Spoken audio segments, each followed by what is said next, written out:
अध्याय 17 गढ़वाल की रियासत और वणजारा सिख 1503 ईस्वी में गुरु नानक साहिब का दौरा गढ़वाल रियासत में दूसरी उदासी के दौरान हुआ। यहाँ पर पीलीभीत नगर के नजदीक गोरख माता में गुरु नानक साहिब की गोष्ठी जोगियों और सिद्धों से हुई थी। गुरु नानक साहिब से प्रभावित होकर जोगी व सिद्ध सिख बन गए और उन्होंने गोरख माता का नाम नानक मता रख दिया। आज भी गुरुद्वारा नानक मता सिख इतिहास का एक महत्वपूर्ण स्थान है और यहाँ पर एक गुरुद्वारा भी सुशोभित है। उस समय गढ़वाल का राजा अजयपाल गुरु नानक का सिख बन गया था। राजा अजयपाल राजा भोज के वंशजों में से एक था और इनका संबंध पाल राजवंश के साथ था। पाल राजवंश वणजारों से संबंधित था और 8वीं शताब्दी में पाल राजवंश ने भारतवर्ष पर राज किया था। पूर्व अध्यायों में बताया गया है कि जरनैल बंदा सिंह बहादुर का मुगल राज पर आक्रमण जम्मू से लेकर बरेली गढ़वाल की पहाड़ियों तक था। इससे यह स्पष्ट है कि गढ़वाल की पहाड़ियों में भारी किलाबंदी कर दी गई थी, जिसके अवशेष आज भी गढ़वाल की पहाड़ियों में मौजूद है। अध्याय 27 में जोन पंज में क्षेत्र में विस्तार पूर्वक जानकारी दी गई है।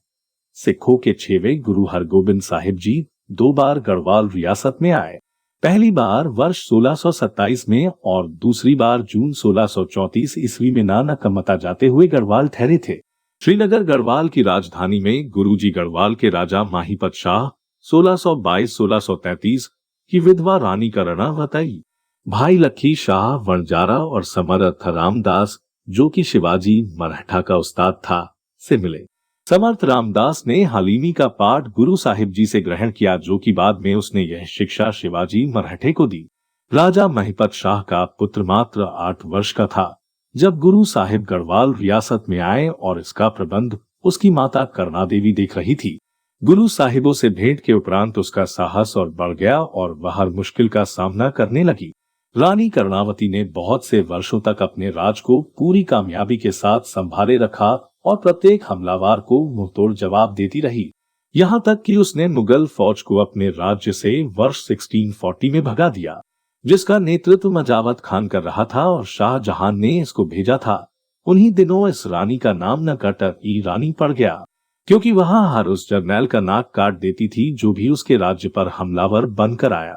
1654 को शाहजहां ने एक फौजी टुकड़ी राजा पृथ्वी शाह को सबक सिखाने के लिए भेजी, जिसके परिणाम से देहरादून गढ़वाल से अलग हो गया। मई 1657 में दारा शिकोह की फौज व औरंगजेब की फौज के बीच शामूगढ़ में लड़ाई हुई, जिसमें दारा शिकोह पराजित हुआ और औरंगजेब विजेता रहा।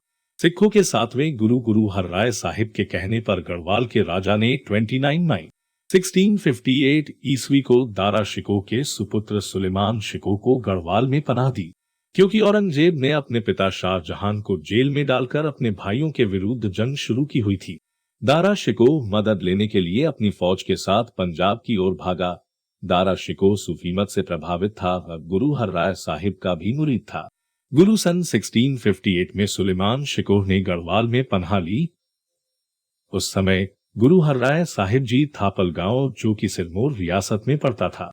1658 को दारा शिकोह की सहायता के लिए गुरु हरराय साहिब जी थापल से गोविंदवाल पहुंचे व गुरु जी की फौजों ने नदी के पतन की बेड़ियों को अपने कब्जे में ले लिया। राजा राजरूप, जो कि नूरपुर का राजकुमार था, 1646-1661 भी दारा शिकोह की सहायता के लिए आया, परंतु उस समय दारा शिकोह ने अपने आप को कमजोर मान लिया था, कारण गुरु हरराय साहिब को वापस जाना पड़ा। 1639 को औरंगजेब ने दारा शिकोह को पकड़कर मार दिया। गढ़वाल के राजा पृथ्वी शाह ने सुलेमान शिकोह को सुरक्षा दी हुई थी। औरंगजेब ने अपनी पूरी कोशिश की कि सुलेमान शिकोह उसके हाथ आ जाए, परंतु पृथ्वी शाह दृढ़ रहा और उसने सुलेमान शिकोह औरंगजेब को नहीं दिया। निसंदेह राजा जय सिंह ने भी दखल दिया। बहुत कोशिशों के पश्चात गढ़वाल के राजा की इच्छा के विरुद्ध सुलेमान औरंगजेब के पास जा उपस्थित हुआ। 1661 गढ़वाल के राजा की 40 वर्ष की आयु में, सुलेमान शिकोह की 28 वर्ष की उम्र में, नूरपुर के राजा की 40 वर्ष की आयु में मृत्यु हो गई और इसी समय ही गुरु हरराय साहिब भी 32 वर्ष की आयु में ज्योति जोत समा गए थे। इन प्रसिद्ध व्यक्तित्वों के अचानक अकाल गमन होने की खबर समूह इलाके के लिए बड़ा सदमा था। उत्तराखंड और वणजारे जिला देहरादून के इलाके में कोई आबादी नहीं थी।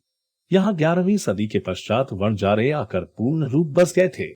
सिख इतिहास के पिछले पृष्ठों को पढ़ते हुए देखा कि गुरु नानक साहिब जी ने अपनी पहली दक्षिण उदासी के दौरान बरेली खंड मुरादाबाद ठहरे, जहां वणजारों का टांडा था। इन वणजारों ने गुरु साहिब जी की शिक्षा ग्रहण कर सिख धर्म अपना लिया।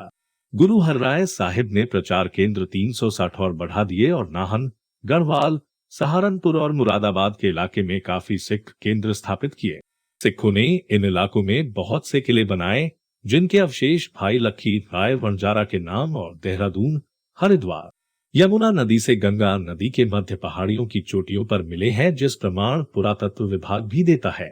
सिख इतिहास को सिख गुरुओं द्वारा वणजारों को मुगलों के विरुद्ध स्थापित करने का इतिहास पढ़ने की जरूरत है, क्योंकि बंदा सिंह बहादुर ने श्रीनगर गढ़वाल के नेता और वणजारों के सहयोग से ही मुरादाबाद सरकार की सीमा और दिल्ली प्रांत के चकला बरेली तक खालसा झंडा फहराया। अखबार दरबार एमुला की लिखित अनुसार यह घटना 1712 की है, जब पहाड़ी इलाके का प्रमुख फतेह शाह था, जिसने गुरु गोविंद सिंह जी के साथ भंगानी का युद्ध लड़ा था, परंतु बाद में महसूस किया कि गुरु साहिब जी की लड़ाई अन्याय के विरुद्ध है। अपनी गलती महसूस करते हुए उसने बंदा सिंह बहादुर के साथ मिलकर मुगलों के विरुद्ध मोर्चा खोला। पर्शियन रिपोर्टों के अनुसार सिखों की 40,000 फौजें गढ़वाल की पहाड़ियों में घूम रही थी और बंदा सिंह को इस इलाके का पूरा ज्ञान था और वह तूफान की तरह इन पहाड़ियों के मध्य में से निकलता हुए उत्तर प्रदेश की सरकारों और परगनों पर हमले करता रहा। सन 1716 में जरनैल बंदा सिंह बहादुर की शहादत के बाद भी गढ़वाल क्षेत्र में वणजारे मुगलों के खिलाफ लड़ते रहे और यह लड़ाई 1718 तक जारी रही।